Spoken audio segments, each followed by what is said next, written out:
So as I was developing the video for the Transformers RPG, I considered adding a section on the idea of whether or not additional complexity adds additional depth to tabletop games. But that section got so long that I decided to make its own video. We are getting into some high-order nerdery here, so be prepared. And with that, enjoy the vid. So you've played your share of games and run your share of games. You pick up new mechanics pretty quickly, but with each game you can't help but notice some flaws with the systems you've tried. There's improvements to be made, and it's possible that you're the one to do them. A tabletop RPG system needs a way to represent the strengths and weaknesses between its different actors, but still allow for the occasional lucky success for the underdog. You start to put your system together. How about dice? Dice are a great way to distribute random numbers, but cards have a neat mechanic that creates tension as you draw them, limiting the future outcome to the cards remaining in the deck. But how do you represent strength or weakness in a particular area? More dice, less dice, bigger or smaller hand of cards, different dice, fixed modifier, some combination? And how do you set difficulty? Minimum total, success quantity, darts at a board of varying diameter. Oh hey, what if there were some limited player resource that could be used to improve odds, like maybe stamina or luck? And how do you allow variation from outcome to outcome? Crits, fumbles, a little perk, or a little penalty independent of the success or failure? Odd numbers are better, even numbers, square roots, roll off the table. How easy would it be to execute this system on an actual tabletop or a virtual tabletop? And how easy is it to explain this system of yours to a new player, because that is who is going to be using your new system to play out their fantastic adventures. And if you look at your piles of spreadsheets and probability distributions, you should find yourself asking two important questions. First, does the complexity of your system also add depth to the gameplay? Second, can you add depth without adding too much complexity? So in this video we're going to look at a couple of systems that I've played and see which ones manage to add depth with their complexity. But how did we get to these questions? For me, it started when I compared D&D Next to the Essence 20 system from Renegade Studios. Prior to the release of 5th edition D&D, Wizards of the Coast ran a series of closed and open playtests called D&D Next. In the final version of 5e, players get a proficiency bonus ranging from +2 to +6 depending on their level bracket. However, for a portion of the playtests of D&D Next, a proficiency die was used instead, starting with a d4 and moving up to a d12, following the same progression as a fixed bonus. And this option is still available in the 5e Dungeon Master's Guide. But why didn't the proficiency die make it into the player's handbook instead of the fixed modifier? And if there's some flaw with the system, then why does Essence 20 do something similar with their d20 plus skill die system? Well, the last thing I was going to do was actually ask anyone at Wizards of the Coast for an answer. That would be boring. Instead, I decided to use the most powerful tool available to anyone who wants to ruin their favorite game with mathematics: a spreadsheet. So here's the probability distribution for a properly balanced d20. Barring an automatic failure on a natural 1, the odds of beating 1 on a roll is 100%, and for each step along the distribution, 2, 3, all the way to 20, that probability drops by 5%. When you add a fixed positive number to a d20, all you do is shift this probability distribution to the right. With +2, 3 becomes the minimum, 22 becomes the new maximum. With +5, 6 becomes the minimum, 25 becomes the new maximum. The shape of the line doesn't change.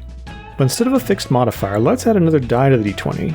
Here's the line for the d2, which is the small skill die in the Essence 20 system. Here's d4 and d6, and going all the way to the d12 when you invest 6 skill points. Swapping the fixed modifier for a die gives the line a bit of a curve, but only at the very high and very low ends of difficulty. If we crop those out, we see that the lines are straight diagonal lines for the majority of the difficulty targets, very similar to those that we see in the fixed modifier. Well, why is this significant to gameplay? For that, we need to take a detailed look at how rolls are generated and resolved in a game.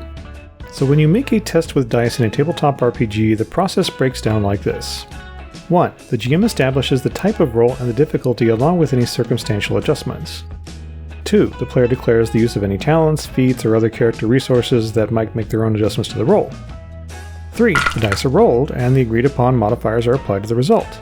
4. The dice are interpreted. Success and failure, along with any supplemental effects, are determined.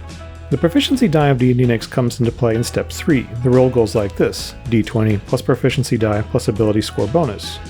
When you use a fixed proficiency bonus, it looks like this: d20 plus proficiency bonus plus ability score bonus. But here's the thing.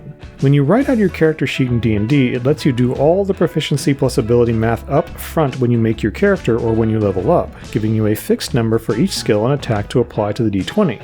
When you use a proficiency die, the result is no longer fixed and you can't front load the math anymore. This doesn't sound like much, but over the process of dozens of rolls and dozens of games, it adds up. And if you have a player who has a lot of performance anxiety when it comes to math in public, it can really slow down the game. That's not an issue with the player, by the way. And as we've seen from our two tables, the probability distribution sees fairly little impact between the two systems. This might be why the proficiency die wasn't chosen for the final version of the 5e Player's Handbook. It adds complexity, but very little gameplay depth.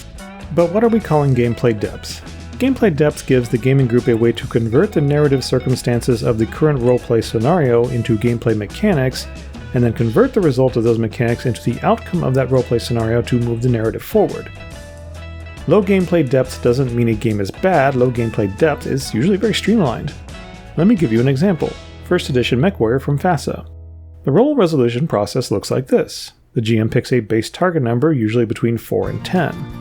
Modifiers are applied. Skilled or talented characters often get to reduce the base target number based on their stats. The player rolls a 2d6 looking for a high result. The player succeeds by meeting or exceeding the base target number, and fails by falling below it. A roll of 12 is an automatic success. Not a lot of depth and very little complexity to the 4 steps of roll resolution. A very streamlined system. But part of the goal of MechWarrior was to create a system that was compatible with the simplified 2-stat characters from BattleTech, the wargame, and still allow for roleplay outside of combat and the complex politics of that particular universe. And to that end, MechWarrior does its job. Now let's look at the opposite end of the complexity spectrum at another game from FASA, Shadowrun. Shadowrun uses a dice pool system comprised entirely of d6s. Lots and lots of d6s. Only Warhammer players roll more d6s. The roll resolution process for first edition of Shadowrun looks like this. You ready? The GM establishes the base target number according to the rules, at least a 2, sometimes as high as a 12.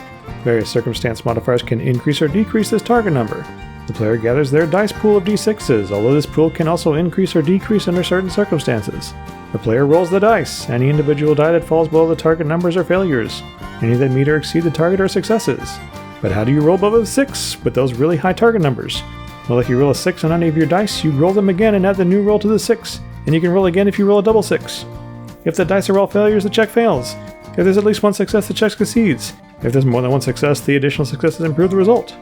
Later editions would make some effort to simplify the system a bit. At one point, all target numbers were reduced to 5, and only the number of dice rolled increased or decreased, but rolling 1 subtracted from your successes. A luck-like attribute called Edge was added, and the base attributes were brought from 6 to 8, so complexity was reduced in some areas but added in others. This is a lot of steps just to get only 3 possible results: failure, success, or slightly more success. But what elevated the system's complexity even further was the fact that resolving a particular action in the narrative involved multiple rolls. For an example, an attack in combat involved both an attack check by the attacker and a damage resistance check by the defender.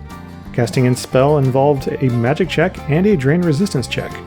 The overhead for getting to do the cool things you imagine your Shadowrunner doing climbed quite a bit. But there are examples of systems that add depth with little complexity.